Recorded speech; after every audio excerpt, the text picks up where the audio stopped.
Hey guys, thanks so much for watching this video. Today we are going to do a quick flip through of my first week planning in the new parenting layout. That's what we're going to do today. So this should be a fairly quick video. I just wanted to revisit the planner with you guys now that I've used it for a week, and just tell you, my experiences with it. I know it's only been a week, but I'm really loving this planner. And I knew I would because I'm, a dashboard girl. And this is basically a modified dashboard. So let's just get right into it.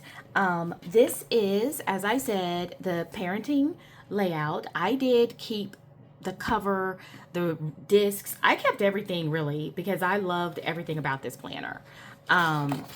I did make some modifications when I set the planner up. I have videos about those, about the setup. I will link it down below if I can find it.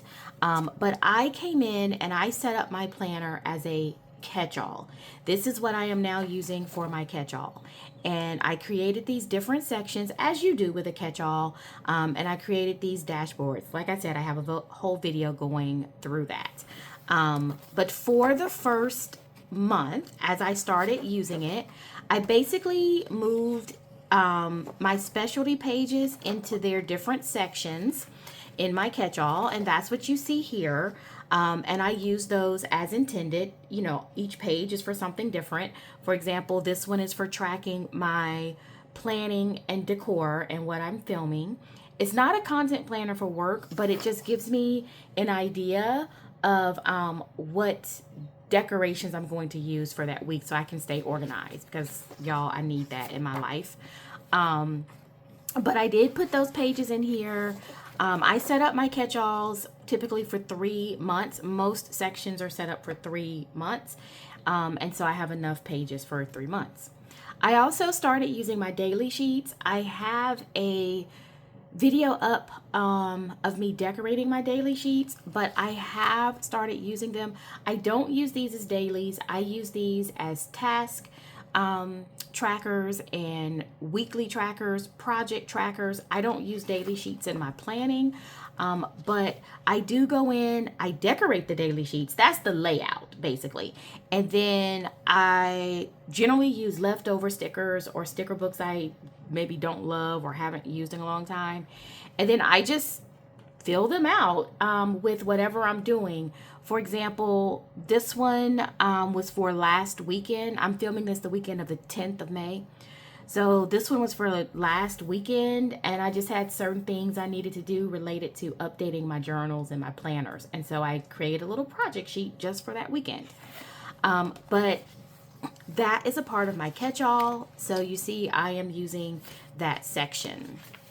And these are just blank. These are some of the ones I decorated in the video that I'll try to have linked somewhere. I'm not good with linking videos, so we'll see. But so yeah, so that's how I've used the specialty section of this planner. Now, as far as the layout itself, I did decorate the month of May. I used the parenting planner sticker book that I bought from happyplanner.com. I bought the planner and the sticker book with my own money. I am not an affiliate of happyplanner.com. So these are my honest opinions and my experiences using this planner. I will say decorating this layout, it looks beautiful to me. And the colors in the sticker book and the planner are so gorgeous, it's hard to mess it up. I think I have a video about showing me decorating this monthly, and I was struggling with the sticker book a little bit, but after using it for about a week and I'm coming back and going through these pages, they look great, and it felt a little uncomfortable. I think that's really what it was. Some parts of it felt a little bit uncomfortable because it was a new layout, but the sticker book actually is working really well. I'm not even going to really apologize, but it is raining here, so you may hear some rain in the background. Let's just act like this is an ASMR video and enjoy the sounds of some light rain hitting the roof and window. It will be okay. But that's also why it's a little bit overcast. But I love this light rain in the summer. Looks beautiful and very relaxing. Okay, but anyway, So I just came in and used that sticker book. I don't usually come back and write in my monthlies. I set this up completely at the beginning of the month. The most I will generally do is come in and check something off. This is the first part of the layout that I completed for the first week. In the parenting layout, you have a monthly dashboard where you can list your goals and your focus. It's called family focus and goals. You could just rename this to goals or focus and goals. I'm okay with it being family focus and goals. You can use it for anything, but even if you're a family of one, like I am, you still are a family. So I'm okay with that. I'm probably never going to rename this, but it's really just a goals sheet. So you have a space on the left where you have 3 focus areas, and then you have space to write goals that could be related to your focus areas, or it could be 3 separate things. That's up to you. But I came in and filled this out completely. I really enjoyed this process. Let me say, I am a dashboard person. I prefer a dashboard. My monthly needs to have a dashboard. So that is one of the reasons why I knew this planner was going to work for me, because that's the way I like to plan. Guys, this was an amazing experience, right? And I have monthly dashboards in my other planners. I don't want to act like this is the first time I've used the monthly dashboard. But just being able to have this in my catch-all, the process of sitting and really writing this through, it was probably the first time all year that I've actually paid really close attention to what I was writing down.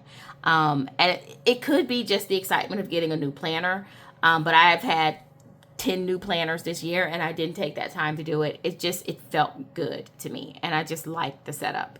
But yeah, this is what this looks like. This is the May monthly dashboard. So you won't see this every week, but you will see it every month in the parenting layout. And then the other side of that family focus and goals is a reflection area. So you can look back on your last month, highlights, memories, whatever you want to put here.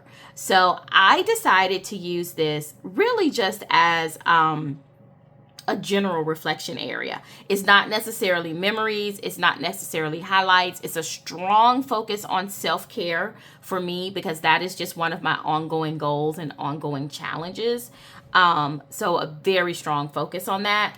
But it's broken up into categories. So you can write something in each category, or you can focus on certain categories. That's more of what I did. I focus more on health and finance and home and all that. But you can definitely do this however you like to do it. So I really enjoyed this. But that is what mine looks like after the pen. I used the same sticker book, which is the parenting sticker book that is aligned with this planner. So for the first week, week 1, I've been struggling with my pages in this planner. I think that's a me thing though. The first week in May,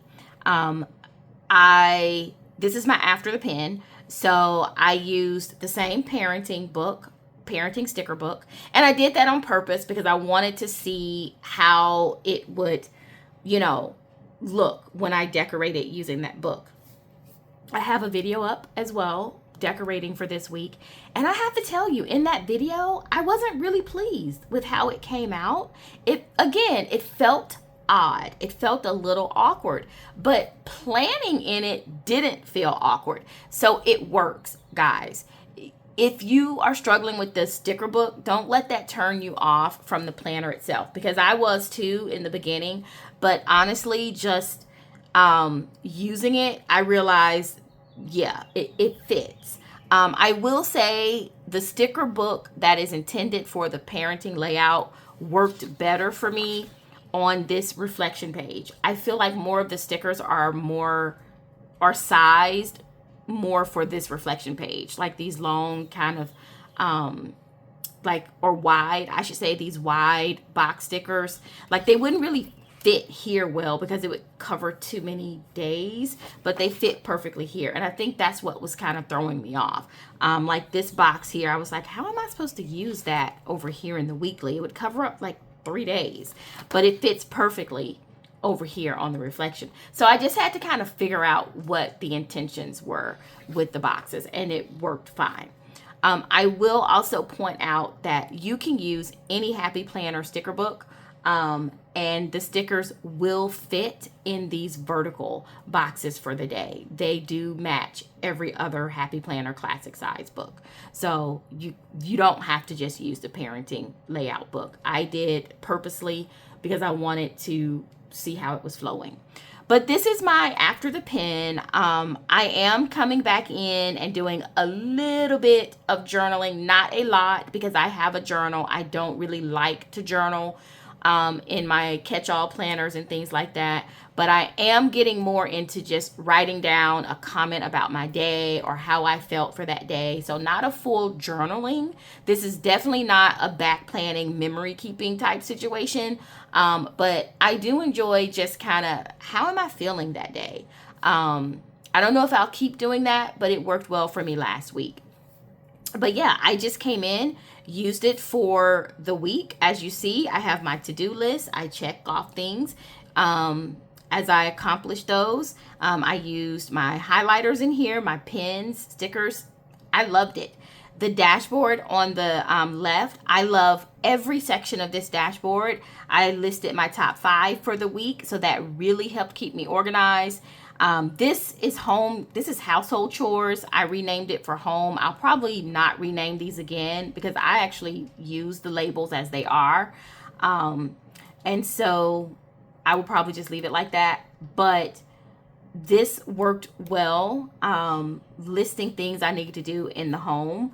I will say I don't necessarily have a chore focus here. It could be various things I need to do in the home. Shopping, this originally says to buy. I could leave it as to buy, and I probably will. But again, I was just really trying to use as much of the sticker book as I could. But things that I had to buy, and then, or wanted to buy, and then I listed a summary of my budget. I have a whole budget planner, so just having my due dates here was very helpful. Just my critical due dates. Loved it. I love doing a meal plan. I do meal plan. I don't want to do a full meal plan in my catch-all though. I do a meal plan in my budget planner. And so just having a reminder of what I'm cooking for that week. Love this. And then you can use this section for anything. I chose to use it for social media this week because I need to step up my social media game, and I've been needing to do it all year and I just haven't. But this originally says notes. So this is how I have used my planner. Overall, I have to say, I really enjoy this parenting layout. Hands down.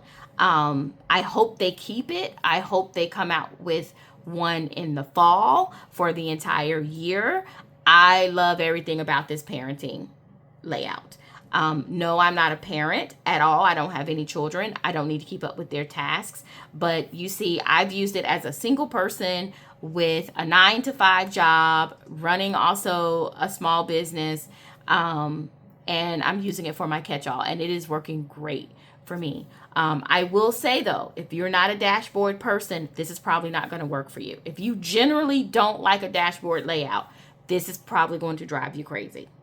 And you're going to feel like it's way too smushed over here.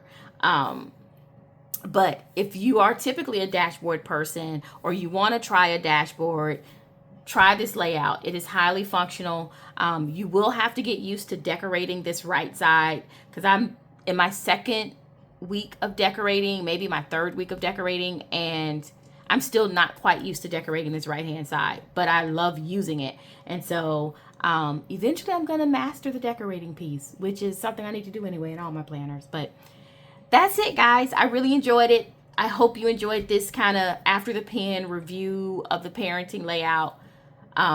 If you've tried it, leave your comments down below. If you're interested in it, leave your comments down below. Thank you so much for watching and have a good day.